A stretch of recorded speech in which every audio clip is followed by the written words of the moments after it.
gravar aqui. Voltando. Em 3, 2, 1.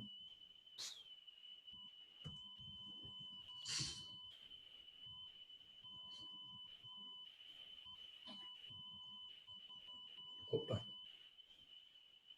Então, a gente parou aqui, né? Então, vamos lá. Dando sequência naquilo que a gente já estava falando na aula anterior, a gente dá sequência aqui com a ideia da segunda lei de Newton. Isso aqui que a gente já tinha iniciado, né? Fala que um corpo de massa m qualquer, um ou mais corpos, tá, gente? De massa m qualquer, quando sofre a ação de uma força e essa força foi suficiente para fazer com que o corpo entrasse em movimento, a gente afirma que esse corpo adquiriu aceleração. Por isso que a formulazinha de força na segunda lei de Newton é força igual a massa vezes aceleração. Um corpo de massa m, ao receber uma resultante de forças e essa força foi suficiente para movimentar o corpo, faz com que esse mesmo corpo adquira aceleração. E aí a gente recapitula aquele último slide que a gente viu no momento anterior, da ideia de força resultante. Então, o que é a força resultante? Se a gente retornar aqui, ó, nesse primeiro caso, apenas uma pessoa que está aplicando força. Então, a força resultante, eu desconsiderando que exista atrito e as forças de campo, somente uma força está sendo exercida. Então, quem é a força resultante? A força do bonequinho de vermelho. Então, FR é igual a F, que é igual a massa, vezes aceleração. Lembrando que, conforme o Elbert tinha perguntado anterior, por que tem a setinha em cima, tanto na F quanto no A? Porque tanto força quanto aceleração são grandezas vetoriais, que além do valor numérico, que a gente denomina como módulo, dependem também da direção e do sentido. A força, por sua vez, não. Ela só depende do valor numérico. Então, o carro tem massa 1.000 quilos, 1.000 quilogramas. Eu não preciso saber se o carro está na horizontal, na vertical, na diagonal, que ele vai continuar tendo uns 1.000 quilos.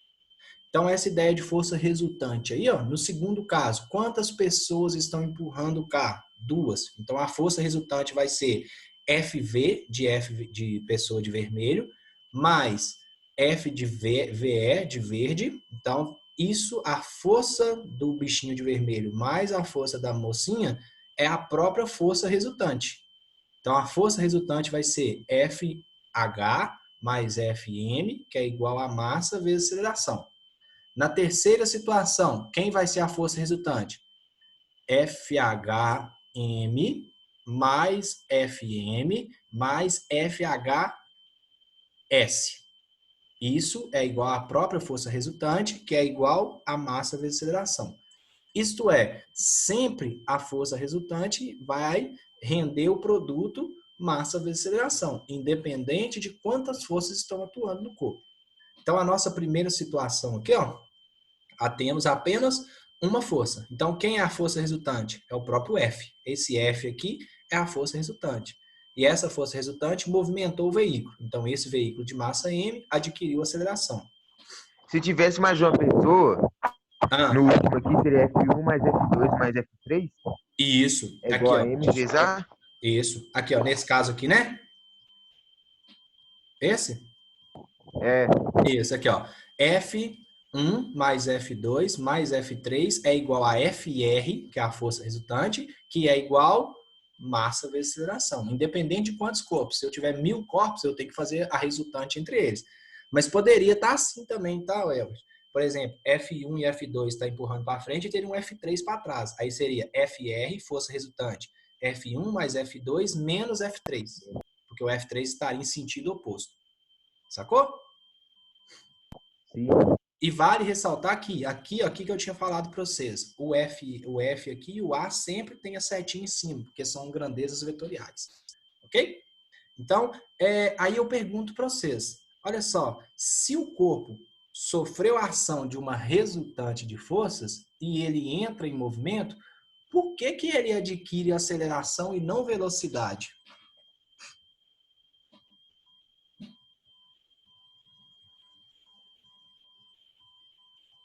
Por que é aceleração e não velocidade? Pelo simples fato de, inicialmente, o veículo está em repouso. Quanto que vale a velocidade de um determinado objeto quando ele está em repouso? 0. Se ele atingiu uma determinada velocidade ao entrar em movimento, é porque a velocidade final dele é diferente de 0. E essa velocidade dele aqui alterou no decorrer do tempo. Então, aqui estava em 0. Quando o carro chegou nessa posição, a parte de trás, é como se eu estivesse em 2 segundos, por exemplo. Então, a minha velocidade era 0, virou um valor qualquer.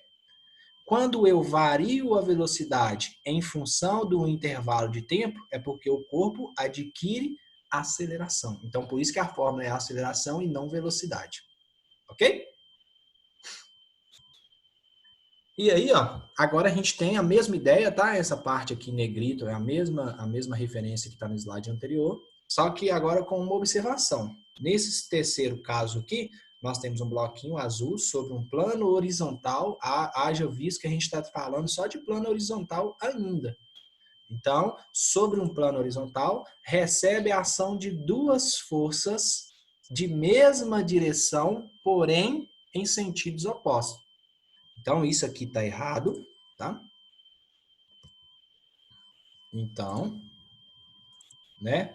Nesse caso aqui, quem vai ser a minha força resultante? Vai ser a diferença entre as forças 1 e as forças 2. E a diferença entre essas duas forças, que vai ser quem? Que vai ser a força resultante, que no caso é massa vezes aceleração. Ok?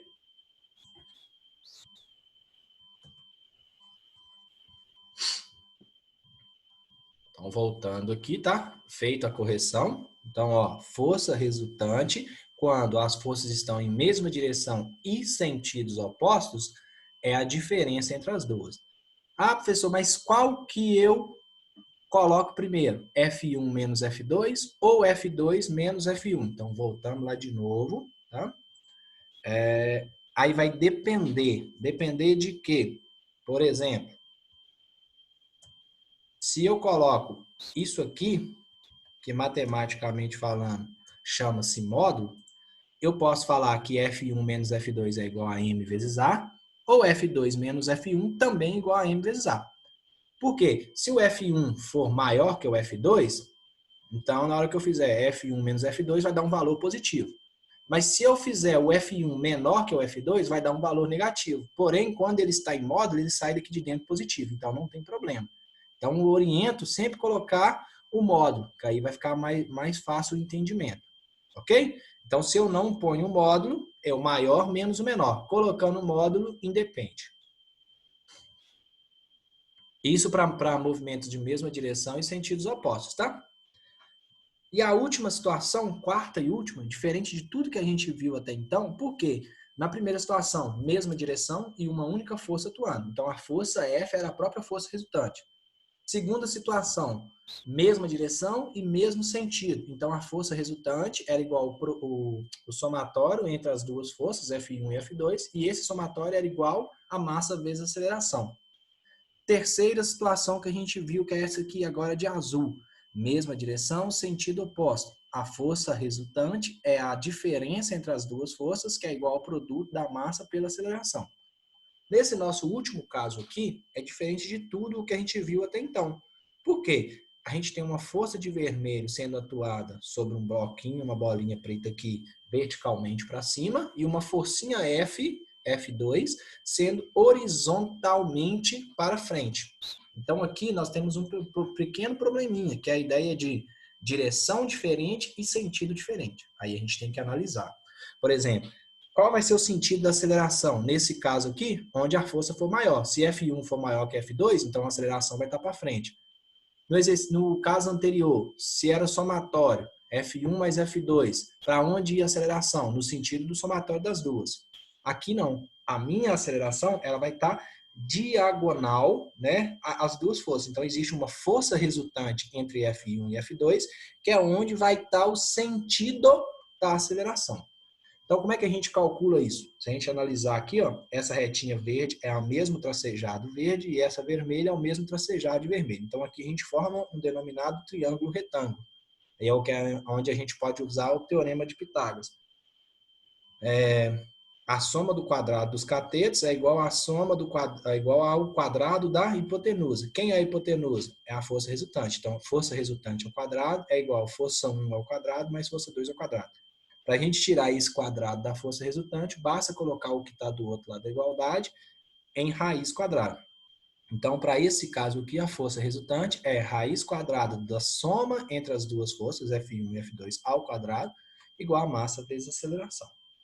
Observação, tá, gente? Tem que tomar muito cuidado. É o somatório de F1 ao quadrado mais F2 ao quadrado. Eu não posso colocar um parêntese e fazer F1 mais F2 ao quadrado, não. Que aí vai dar diferença, ok? Antes de vir para esse slide aqui agora, dúvida com relação à força resultante? Eu tenho nesse último exemplo. Esse aqui? Não pode ter mais uma força, né? Tipo assim, Da uma onde? terceira força. Aí poderia. Aqui. Não, aí poderia. Aí tem que somar ou diminuir esse Por trem, exemplo, né? isso aqui, ó, vamos supor, no sentido de F1 tivesse uma força F3, aí seria, primeiro fazia a resultante entre os dois, F1 mais F3, e depois eu jogaria nessa ideia aqui de novo. Entendeu? Ah, tá. Uhum. Essa última acontece quando? Pensa assim, você tá empurrando uma mesa. Oi? Dá bala aí. Bala? Tá, então vamos. Por exemplo, você está empurrando a mesa para frente e seu irmão começa a puxar ela para cima. Então, é como se você estivesse empurrando a mesa na direção horizontal e ele na direção vertical. Sacou? Sim. Mais alguém? Alguma dúvida nisso aqui ou pode pular para o próximo? Pode ser? Então, vamos. Dando sequência aí, gente, a ideia a gente tem que tomar bastante cuidado com um conceito. Na verdade, são dois. Um a gente viu lá na física térmica, que nós vimos que existe calor e ausência de calor. Cientificamente falando, a gente não pode falar frio. Aqui é um outro conceito. Por exemplo, então tá aqui, ó, isso aqui ainda está baseado no princípio da dinâmica, só que a ideia de o rapaz subiu na balança, vamos supor que seja eu, e eu mencionei que o meu peso é 80 quilogramas. Surge a primeira pergunta para a gente. É correto dizer que o peso do cidadão ao lado é 80 quilogramas? Isso é correto ou isso é errado? Errado. Errado. Erradíssimo. Por causa que é a massa dele. Exatamente. Então, é onde eu falei para vocês a ideia do erro científico. Cotidianamente falando, eu confesso que quando eu subo na balança, eu tenho a cara de pau de falar que eu tô com 80 quilos. Meu peso é 80 quilos. Errado. A minha massa é 80 e o meu peso, a gente vai descobrir que ele vai valer 800 newton, aproximadamente. Então, por que que isso é errado? Porque peso depende da massa, mas peso não é massa. O que é peso? É uma força? É uma força. É uma força de contato? Peso? Não. Não. Por exemplo, eu não preciso de dar uma pedrada numa maçã no pé para que ela cai sozinha, porque o peso joga ela para baixo. Então, quem que seria peso? É uma força denominada força de campo, ok? Que é uma força gravitacional ao centro da Terra. Isto é sempre uma força vertical para baixo. Falou em peso, sempre vertical para baixo. Ok? Observação. Um corpo pode ter massa diferente quando ele muda de planeta, por exemplo? Não, a massa pode ter peso. A massa não pode, a massa é muda. sempre constante. Por exemplo, esse rapaz aqui, que aqui na Terra tem 80 quilogramas de massa, quando ele for para a Lua, ele vai ter 80 quilogramas de massa. O que que pode mudar? Peso. Por que que o peso pode mudar? Força gravitacional diferente. Exatamente. Ou seja, por que que essa força gravitacional é diferente? Porque a gravidade em planetas diferentes são diferentes. Por exemplo, na nossa proximidade da Terra, a gente fala que a gravidade é aproximadamente 9,8 e considera-se 10 para facilitar os cálculos. Na Lua é aproximadamente 1,6 e considera-se 2 para facilitar os cálculos. Ou seja, aí tem gente que fala assim, porque os corpos na Lua são mais leves. Não são, porque a massa é a mesma. Por que que ele parece ser mais leve lá na Lua? Porque a força que joga vertical para baixo é menor do que a força vertical para baixo aqui na Terra. Ou seja, a gravidade deles é menor do que a gravidade na Terra. Ok? Sim ou não? Então, ó, eu não posso mudar a massa de um corpo, mas eu posso mudar o peso de um corpo quando ele vai de um lugar para outro, porque a gravidade desses lugares pode ser diferente. Ok? Então, qual é a definição de peso? É a força de atração gravitacional sendo calculada por peso, tem a setinha em cima, o G também tem uma setinha em cima, porque são grandezas vetoriais, massa vezes gravidade. Por que que eu falei que isso aqui ainda é a segunda lei de Newton? Porque toda e qualquer força é calculada por massa vezes aceleração. Mas por que que você pôs G? Porque G é a aceleração gravitacional, a aceleração da gravidade. Qual que é a diferença desse P para o nosso F? Que o nosso F ele pode ser calculado tanto na direção vertical quanto na horizontal. No caso, o nosso P ele só atua na direção vertical. E o peso é uma força de campo. Ok? Posso mudar o slide? Ou Ô, Paulo, Oi. no vácuo tem força gravitacional ou não? Tem.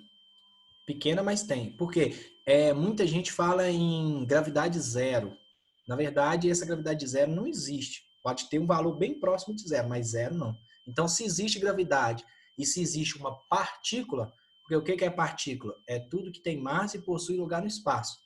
Se tem massa e tem gravidade atuando, consequentemente tem peso. Então, tem força. Opa, Oi. e como lá, tipo, a gravidade é menor, a percepção de tempo pra gente vai ser menor também por conta, tipo, da gravidade? Não, Vai... assim, isso ocorre, sabe? Mas não é por causa da gravidade, não. Isso aí é baseado mais nos princípios de Einstein, que é a ideia da dilatação-tempo. Porque quando a pessoa, por exemplo, está viajando próximo do espaço, parece que ele está mais próximo à velocidade da luz. Então, nesse caso, parece que o tempo passa mais rápido. Entendeu? Uhum. Mas não é por causa da gravidade, é porque como ele está mais próximo do vácuo, a velocidade dele está o mais próximo possível da velocidade da luz. Então, quanto mais rápido tá, parece que o tempo passou mais rápido. Eu acho que eu até mencionei com vocês aquela vez dentro de sala que existe um negócio chamado paradoxo dos gêmeos. Como que duas pessoas, que é o Albert e o Elbert aí, são gêmeos, e um vai viajar 4 anos, por exemplo, no espaço e volta com uma fisionomia totalmente diferente. Então, assim, isso é uma coisa, é uma força de campo, por isso que eu falei que a força de contato ela é mais fácil da gente entender por quê. A gente consegue ver e consegue tocar. No caso da força de campo, a gente consegue escutar, ouvir falar, né, ler sobre, entendeu? Beleza? Naquela fórmula de força é igual massa vezes aceleração, a aceleração também vai ser 10? Ou vai ser Não. lado? Aqui, né, que você fala? Nessas aqui? Essas acelerações? Aí Não, então você vai ter que calcular? não, aqui, por exemplo, o exercício pode te dar aceleração, como ele pode te pedir essa aceleração que ela é variável. Por quê? Qual que é a diferença desse caso que você perguntou para esse aqui agora? Isso aqui é um movimento de queda livre. Então, se é um movimento de queda livre, é um movimento retilíneo uniformemente variado. Por que ele é uniformemente variado? Porque a gravidade é constante. No outro caso, não. Se o movimento é retilíneo horizontal, aí a minha aceleração ela pode mudar de acordo com a variação de velocidade. Então, ela não tem a necessidade de ser constante. Ela pode ser, mas ela não tem a obrigação de ser. Sacou? Uhum. Então, demorou. Bora. Então, ou mais alguém quer fazer alguma observação? Tem cálculo, tá, gente? Tá bem teórico por enquanto, mas tem cálculo. Gostoso de fazer. Então, vamos lá. Tratando a ideia lá de força-peso, existe também uma força chamada força normal, tá? E aí eu vou pedir para vocês se atentarem a isso aqui. Força normal é o nome dado à força contrária à força-peso para superfícies horizontais. E aí a gente tem que a sua expressão é massa vezes gravidade também. O que eu estou garantindo para vocês? Que no caso da força normal, a fórmula de calcular é a mesma coisa, mas ela não atua sempre igual o peso, não. Por quê? Para existir força normal, existe uma exigência. Tem que haver uma superfície de contato. Então, por exemplo, aqui na minha mão, tem força-peso atuando sobre o celular? Tem uma força-peso vertical para baixo. Quem é a força normal? É uma força vertical para cima. Se o corpo ficou em equilíbrio, é porque o resultante entre as duas forças é igual. Se ele desceu ou se ele subiu, se ele desceu, o peso é maior, se ele subiu, o peso é menor. Nesse caso aqui, ó, por que existe normal? Porque entre o celular e a minha mão existe contato. Se, por exemplo, o telefone estivesse flutuando, quando ele está caindo, aí existe força-peso, mas aí não existe força normal. Existe uma outra força que é denominada força de resistência do ar. Ok? E aí a gente trabalha também a ideia de força de tração. Quem é a força de tração? É uma força exercida sobre um corpo com auxílio de um fio ou uma haste. Então ele tem que estar suspenso por alguma coisa tem que estar segurando esse corpo. Mesmo sendo uma força de tração, sempre existe força-peso. A peso vai existir sempre, ok? Por exemplo, nesse telefone aqui agora sobre a minha mão. Tem força-peso? Tem, vertical para baixo. Tem força normal? Tem, vertical para cima. Tem força de tração? Não tem. Agora, né, eu pego... Acho que eu não vou gostar muito da ideia, não, mas vamos fazer. Se eu pego, por exemplo, esse fone e penduro o telefone, tem força-peso? Tem, vertical para baixo. Tem força de tração? Tem, que está sobre o fone. Então é uma haste ou um cobre qualquer. Uma haste ou um fio qualquer. Ok? Então, partindo desse pressuposto, a gente então agora finaliza com a ideia de força de resistência do ar. Né? O que é uma força Qual de que é a resistência? fórmula de força de tração? Força de tração vai depender, mas geralmente ela tem a mesma ideia da força-peso, massa vezes gravidade também, ok? Ok. Só que ela está em sentido contrário, é igual a força normal, só que a normal depende de apoio e a tração depende de algo que está suspendendo ela. Por exemplo, o ventilador, geralmente tem aquele cano lá, aquilo tem força de tração. Naquele caso, por exemplo, imagine se a gente tirasse acho que se eu não me engano, aquilo é um ferro. Se a gente tirasse aquela superfície do ventilador de ferro e colocasse uma linha de anzol, quando ele começasse a girar, ele cairia. Por que ele cairia? Porque a força-peso foi maior do que a força de tração. Então, para essas situações, quando tem haste ou corda, alguma coisa do tipo, a tração tem que ser no mínimo igual ao peso. E aí, né, existe a força de resistência do ar, que é a força promovida pelo ar da atmosfera, provocando resistência à queda do corpo. Por exemplo, por que na Lua parece que os corpos são mais leves? Porque a força de resistência do ar lá é maior do que aqui, porque lá o peso é menor. Por que o peso é menor? Porque a gravidade é menor. Então, para eu fazer a força resultante aqui, basta fazer a força peso menos a resistência do ar. Então, se eu quero saber quem é a força de resistência do ar, eu jogo o peso para cá, então eu viria negativo. Então, eu passaria que a força de resistência do ar é peso menos a força resultante. E aí a gente vai finalizar aqui agora, né, com as leis de Newton.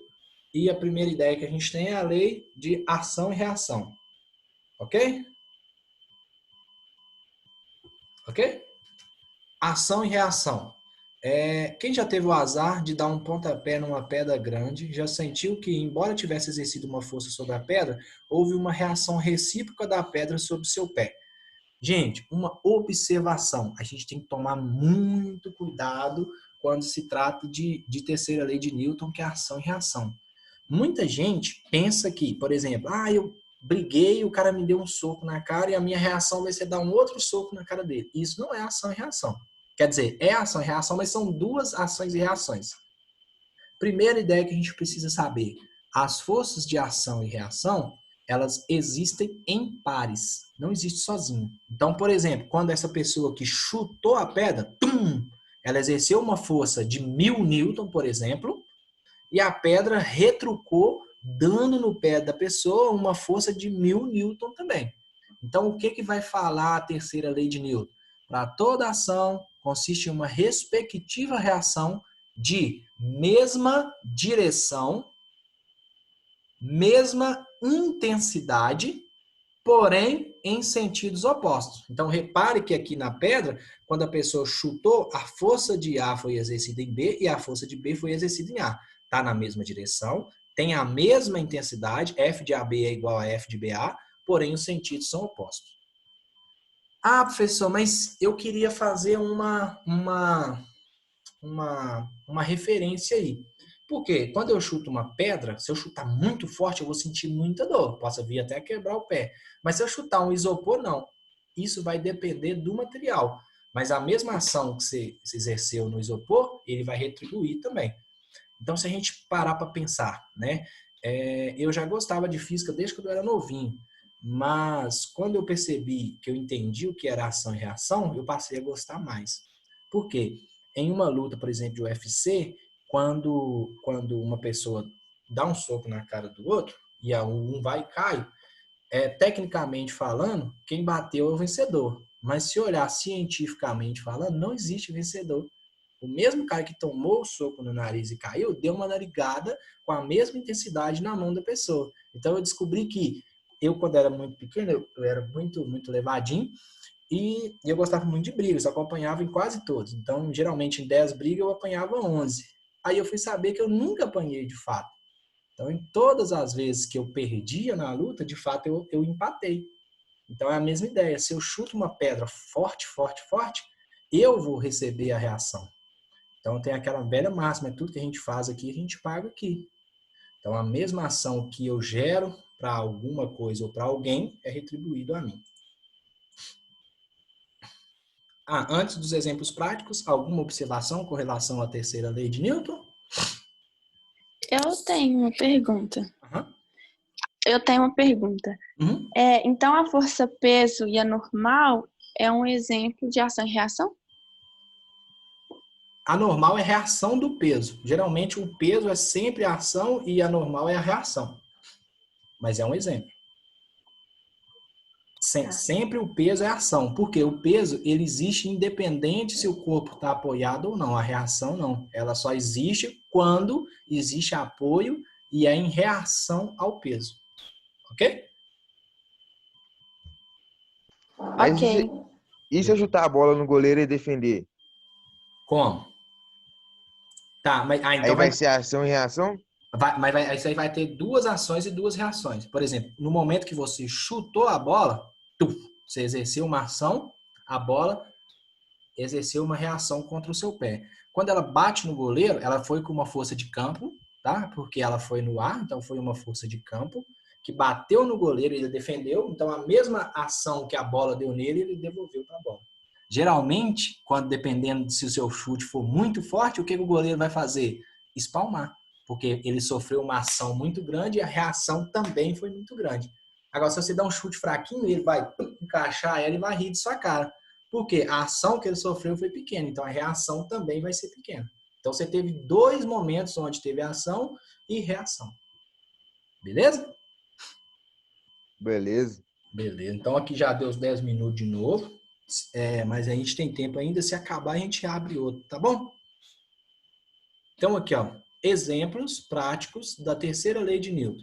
A força que uma raquete de tênis aplica na bolinha. Então esse é o primeiro exemplo. Então a raquete exerce uma força na bolinha, que no caso é a ação. A bolinha exerce uma força na raquete, que no caso é a reação.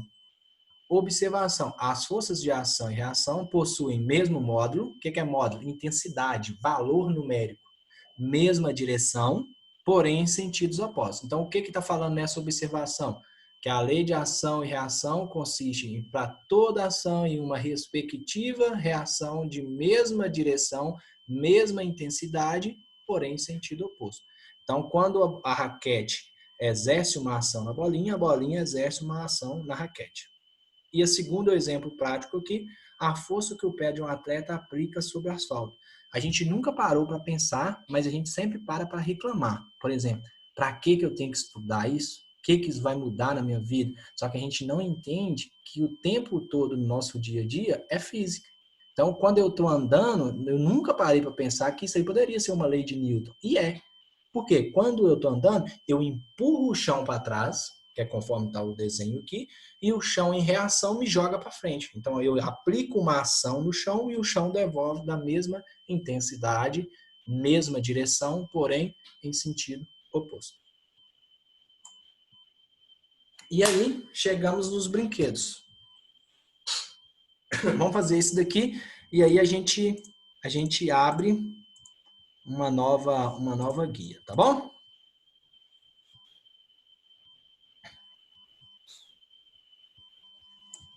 Prontinho. Querem alguns minutinhos para tentar ou a gente já pode fazer?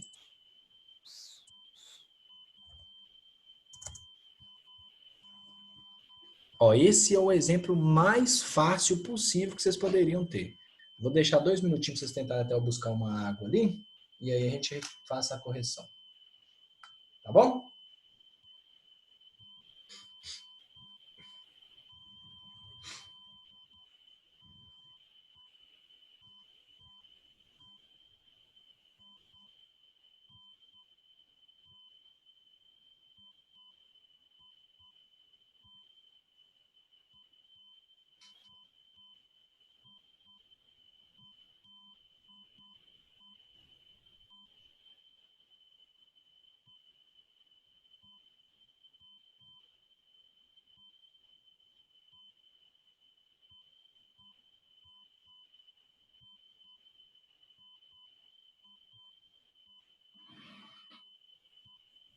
Tão grande, oh meu Deus.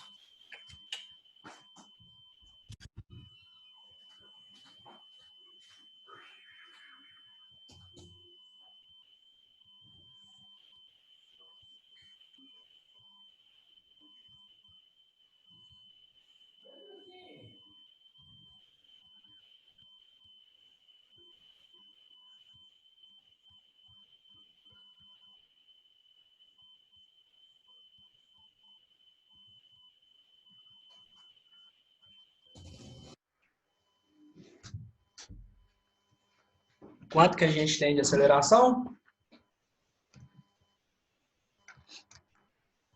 6? Vamos lá, então, para ver agora. Eu não fiz também, não. Vamos lá. O bloco da 6 o quê? Albert.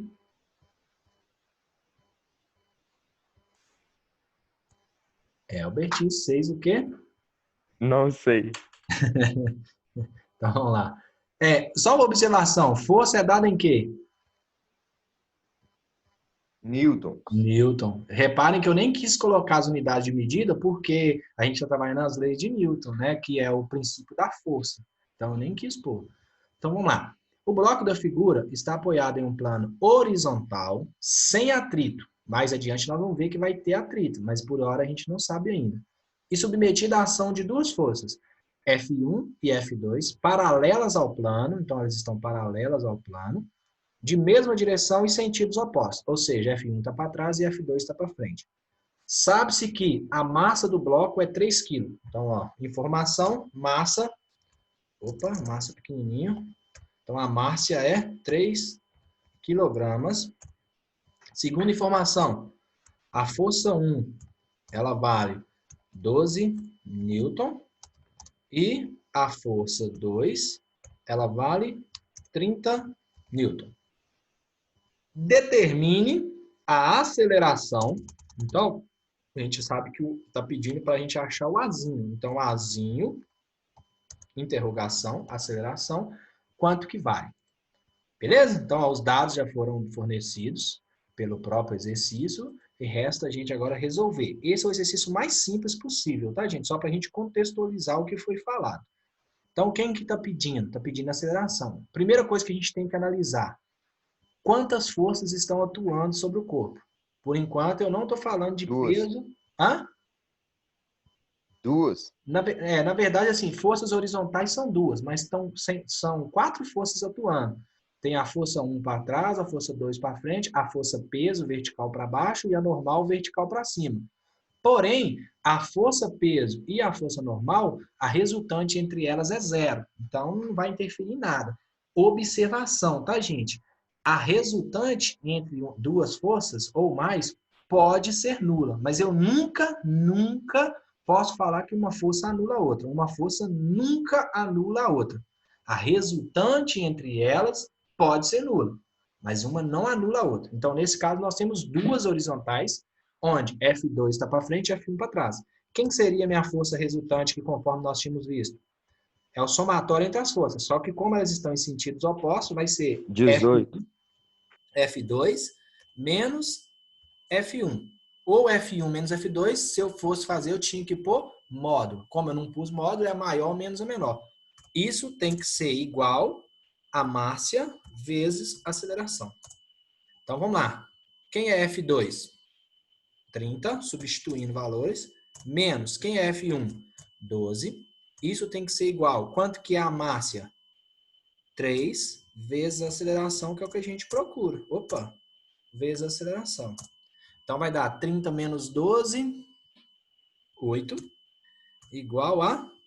8 não, misericórdia, É 18. 18. 18 é igual a 3 que multiplica A. Então, A vai ser igual a 18 dividido por 3, 6 metros por segundo ao quadrado. Essa é a nossa resposta, ok? Então, a aceleração é metros por segundo ao quadrado. Beleza? Antes da gente pular para o próximo exercício, aí esse vai requerer um pouquinho mais da gente. Tem alguma dúvida com relação a esse aqui? Não? Então, vamos lá.